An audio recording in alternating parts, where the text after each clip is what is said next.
نعمة الجسم السليم. السلام عليكم ورحمة الله وبركاته. انت دلوقتي قاعد تتفرج، شايفني، سامعني وقادر تتحرك، يمكن ماسك الموبايل بإيدك أو قاعد على الكنبة أو الكرسي. طيب عمرك فكرت إن كل ده مش طبيعي؟ أيوه مش طبيعي، دي اسمها نعمة الجسم السليم. في ناس كانت زيك بالظبط كده سليمة وجسمها جميل، وفجأة حاجة واحدة بس في جسمها اتغيرت وحياتها كلها اتغيرت. احنا متعودين على جسمنا لدرجة اننا مش شايفينه من النعم. عينينا شغالة عادي، ايدينا تتحرك عادي، رجلينا شايلانة عادي، كل حاجة عادي. لحد ما حاجة واحدة بس هتتأثر، ساعتها هتعرف ان ولا حاجة كانت عادي. اتخيل معايا كده لو ايدك دي بطلت تتحرك، هتعرف تاكل؟ هتعرف تكتب؟ هتعرف تلبس؟ هتعرف تشتغل؟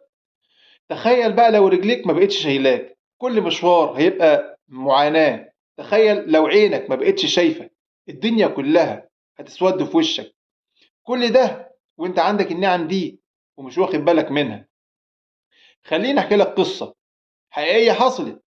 في شاب جميل رياضي، جسمه قوي وصحته زي الفل، كان بيجري كل يوم ويلعب كل يوم، حاسس إن جسمه استحالة يخونه. وفي يوم كان بيلعب كورة مع أصحابه، وقع وقعة بسيطة. الناس كلها قالت يا عم عادي، قوم يا عم، ده حاجة بسيطة. لكن هو ما قامش، راح المستشفى، عمل فحوصات. الدكتور قال له جملة غيرت حياته. قال له احتمال يكون عندك إصابة في العمود الفقري، وفي احتمال كبير ما تقدرش تمشي تاني. اوبا! الشاب بقى ايه، ما صدقش. قال ازاي؟ ده انا كنت بجري امبارح، لسه بجري من شويه. لكن الحقيقة كانت أقوى. عدت شهور والشاب بقى على كرسي متحرك. في الأول دخل في حالة نفسية صعبة، ورفض يقابل حد، ورفض يتكلم حد، كان حاسس إن حياته انتهت. لكن بعد فترة بدأ يتغير، بدأ يشكر ربنا على الحاجات اللي فاضلة، على حاجات عمره ما كان بيشوفها.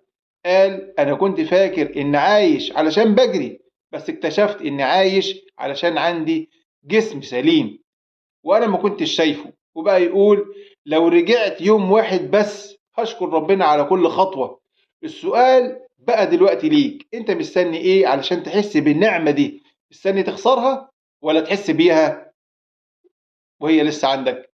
الجسم ده مش مجرد شكل، ده نظام معقد جدا شغال في صمت وهو ساكت. قلبك شغال، الرئة شغالة، أعصابك شغالة، عضلاتك شغالة، كلهم بيخدموا عليك من غير ما تطلب علشان ربنا